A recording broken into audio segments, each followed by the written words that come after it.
Today we're going to be taking a look at this Wattcycle 48 volt 100 amp hour server rack battery. This is a 3U size server rack battery. 3U size server rack batteries are kind of very common now, and it allows you to buy one type of server rack for many different batteries. As long as it's a 3U size battery, it'll fit in a 3U size rack. This battery can do 100 amps discharge as a 100 amp smart BMS that's Bluetooth compatible. It's also set up to work with communication, so you can communicate with other batteries as well as many different inverters on the market. The BMS also has a 3 amp active balancer, so that's starting to become more common now. Instead of using a passive little bit of like a 300 milliamp or 30 milliamp current to balance the cells, this will actively balance the cells. In theory, the cells should stay in balance a lot better and the battery should last a lot longer. Wattcycle says they use BYD branded cells. BYD actually makes electric car and electric car batteries, so if that's the case, that's a really good battery to use in a server rack battery. They rate the battery at 6,000 cycles and the battery weighs 91 pounds. It comes in this nice white painted metal case with the Wattcycle logo. In my opinion, this is one of the best looking server rack batteries on the market. I really like how Wattcycle does that. Really catches your eye and it looks awesome. Also in the box, you get a communication lead. This is going to go from battery to battery. You get terminal covers, you get all your hardware, you get your L brackets right here. You also do get handles because if you notice, there's really no handles on the battery. You get a short set of leads, ground wire, and then your user manual. Moving on to the front of the battery, you have 2 negative terminals, 2 positive terminals, your main breaker right here. This is going to be your main power button right here to turn the BMS on. And then of course you have your nice LCD display right here. And then right here is where you're going to connect all your communication, battery to battery, as well as battery to inverter. And I will show you guys how to connect this to an inverter in this video, and I will demonstrate the communication actually working. We're going to go ahead and turn the battery on.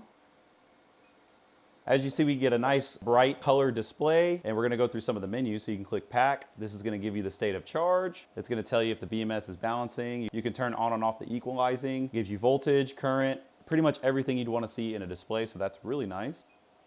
This is going to give you all your individual cell voltages, so it makes it very easy to make sure your pack is very well balanced. And also, if you're having any issues with the pack, you can go in here and troubleshoot and see if you have maybe a bad cell or something else going on. Your alarm panel, it's going to tell you if you have any alarms going on or any faults with the BMS itself, or if the BMS is going into some sort of protection mode. It'll also graph how you use the battery, so that's going to be cool. Once we actually start using it, we'll see what that actually does. This is how you're going to set your CAN or RS-485 for when we set up our communication, so we will show more of that when we go to connect it to our inverter.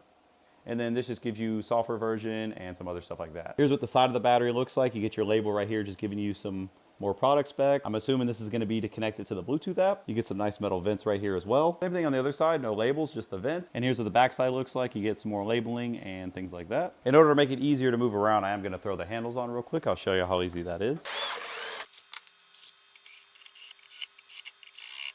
And there we go, just like that, we got our little folding handles on here that fold out of the way really nice. And that's gonna make it real easy to move the battery around. It's really nice that you can remove these at your own leisure. That way, if you do mount this to a rack or you just don't wanna have these handles on there, makes it real easy to just pull those off and they're not gonna be in the way. All right, we got our Wattcycle server rack battery fully recharged. We have it connected to my SunGold Power 48 volt single phase pure sine wave inverter. We have everything running through this little current shunt. This is gonna keep track of the total amp hours right here that we use. The battery's fully charged, like I said. We're gonna put a 0.2C discharge rate, which is gonna be 20 amps right here. So I'm gonna go ahead and get the battery charger connected to draw a load off of the setup. And there we go, 20 amps. I'm gonna let this run all the way down until the battery itself actually shuts down. The low voltage cutoff on the inverter is set to 40 volts, so that's about the lowest we want to go anyways. And that's it. We're going to let this run. Should take about 5 hours and we're going to see the results. We just finished the capacity test on our Wattcycle 48 volt server rack battery, and the battery was able to give us 101.05 amp hours, so it passed the test. Next, we're going to get communication working between the battery and the inverter. So I'm going to go ahead and get the communication cable connected.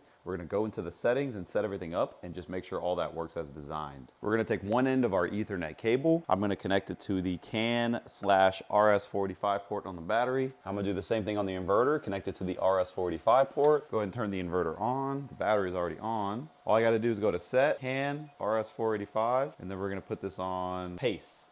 I'm going to use pace because that's what worked on the Heimsig battery. The Heimsig battery, I believe, has a very similar BMS. And to make the communication work, we set pace on here. Then we're going to go into our inverter and set the communication to RS-485. And there we go. Now we are reading 21% state of charge on the inverter's display. And we're going to make sure that matches on the battery BMS display.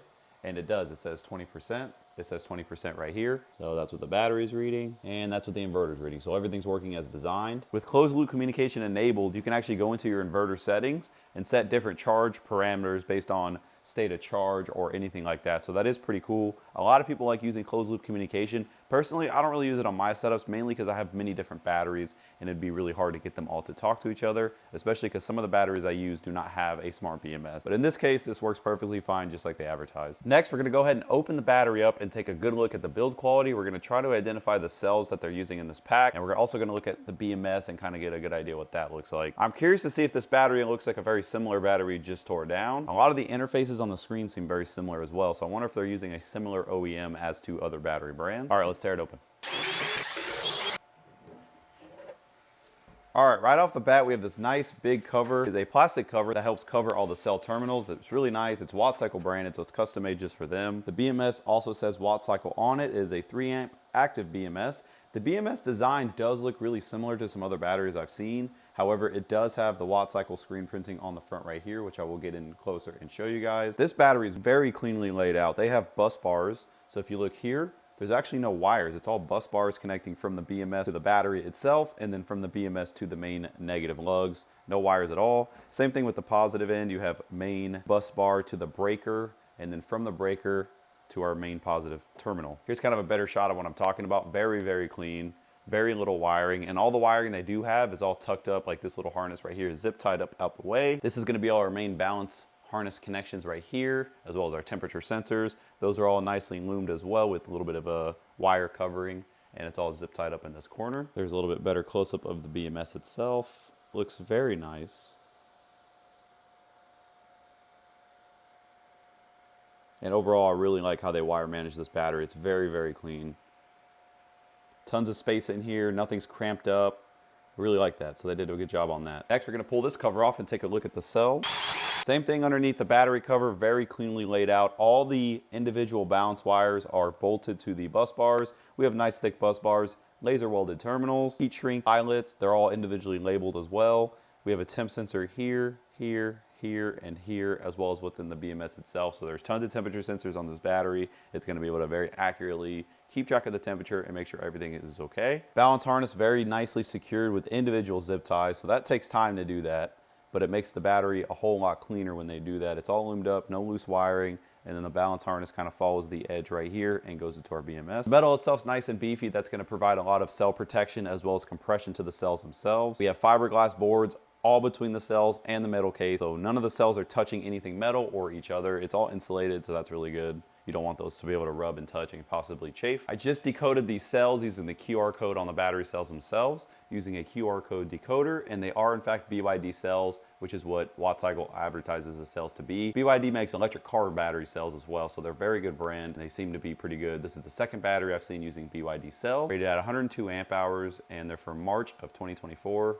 Here's the website, and it literally shows cars, so that's kind of funny. So very good cell brand. Obviously, time will tell how good they actually hold up in the real world when we start testing this thing long term, but it is good to see they have a good brand of cell. That is what they advertise, and that is in fact what's in the battery. That's gonna wrap up us testing out and checking out this Wattcycle server rack battery. I think for $699, it is a really good value. Personally, whoever's in charge of designing the looks of the battery really killed it. I love the white casing and the blue lettering. All that looks really good. A lot of people don't really care about that because it's just gonna get put in a battery rack and never been really looked at. But personally, the color scheme looks amazing. I know that's something small, but I really like that. Build quality overall was really good. As you guys saw, it passed our capacity test. It was able to communicate with the inverter. Bluetooth BMS function, all that works amazing. Nice color screen. Personally, I love having a screen on a battery. Some people don't mind it, but I like having it. I think it's really cool to be able to go in there, check out the stats of the battery, see what's going on, and all that good stuff. I'm excited to get this in service with the rest of my battery system that powers my house, and we're gonna continue to cycle this thing and put some use on it, and I will do an update video sometime in the future, and we will recapacity test the battery just to see how it's doing. If you guys are using this battery at home, please let me know y'all's experiences. Let me know y'all's thoughts. Anything you want to share, leave it in the comments. I'd love to hear what you guys think. And that's really it. Thank y'all so much for watching this video, and I'll see y'all in the next one.